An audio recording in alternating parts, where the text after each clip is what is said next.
അങ്ങനെ സർവമായ കണ്ടു. ട്രിവാൻഡ്രം ലുലുവിലെ PVR സ്ക്രീൻ 7-ൽ നിന്നാണ് കണ്ടത്. 4K ലേസർ ഡോൾബി അറ്റ്മോസ് ആണ്. Sarvam Maya written and directed by Akhil Sathyan. Akhil Sathyan എന്ത് രസമായിട്ടാണ് പടം എടുത്തു വെച്ചിരിക്കുന്നത്. I'm a huge fan of you. പാച്ചും അത്ഭുത വിളക്കും എനിക്ക് അത്രമേൽ പ്രിയപ്പെട്ടതാണ്. പക്ഷേ അതിന് അർഹിച്ചൊരു വിജയം അന്ന് നേടാനായിട്ടില്ല. പക്ഷേ ഇതിലൂടെ ആ കണക്കങ്ങ് തീർക്കും. എഴുത്തുകൊണ്ടും ഡയറക്ഷൻ കൊണ്ടും മികച്ചു നിന്നു. എഡിറ്റിങ്ങും അഖിൽ തന്നെയാണ് ചെയ്തത്. വളരെ സിമ്പിളായ ഒരു മനോഹര ചിത്രം. ഒരുപാട് ചെറിയ ചെറിയ ചിരി മുഹൂർത്തങ്ങളൊക്കെയുള്ള, എന്നാൽ നമ്മളെ പലയിടത്തും ഇമോഷണലി പിടിച്ചിരുത്തുന്ന പരിപാടികളും ഇതിലുണ്ട്. വലിയ ശബ്ദ കോലാഹലങ്ങളൊന്നും ഇല്ലാതെ സമാധാനമായി കണ്ടിരിക്കാൻ പറ്റിയ ഒരു നല്ല ചിത്രം. ഇനി നമുക്ക് പെർഫോമൻസിലേക്ക് വരാം. Finally Nivin Pauly is back. എവിടെയായിരുന്നു ഇത്രയും നാളും? എന്തിനാണ് ഇത്രയും നാളും കോമഡിയിൽ നിന്ന് വിട്ടുനിന്നത്? എവിടെ അവസാനിപ്പിച്ചോ അവിടേക്ക് തന്നെ മടക്കം, അതും രാജകീയ മടക്കം.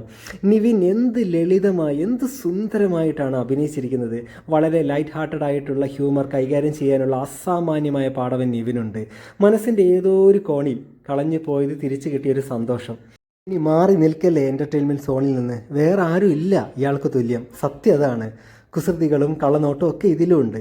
ഇനി അജു വർഗീസ് വളരെ നന്നായിട്ട് തന്നെ ചെയ്തു. നിവിൻ്റെ കൂടെയാകുമ്പോൾ അതിൻ്റെ ഇമ്പാക്റ്റും കൂടി.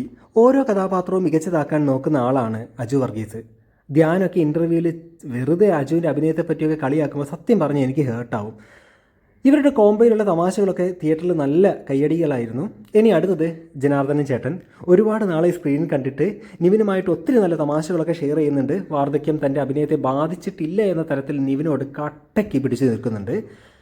ഈ സിനിമയുടെ ആത്മാവ് ഇനി ഞാൻ പറയാൻ പോകുന്ന ആളാണ് റിയ ഷിബു.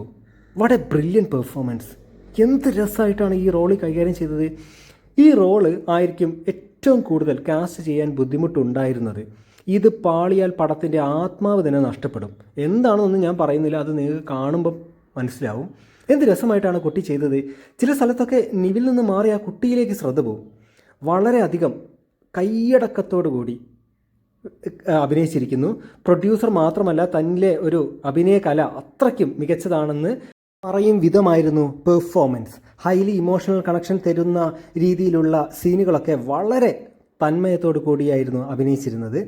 രഘുനാഥ് പാലേരി വളരെ നന്നായിട്ട് തന്നെ ചെയ്തു. ഒരച്ഛൻ്റെ വേദനകളൊക്കെ മുഖത്ത് നിറഞ്ഞു നിന്നിരുന്നു.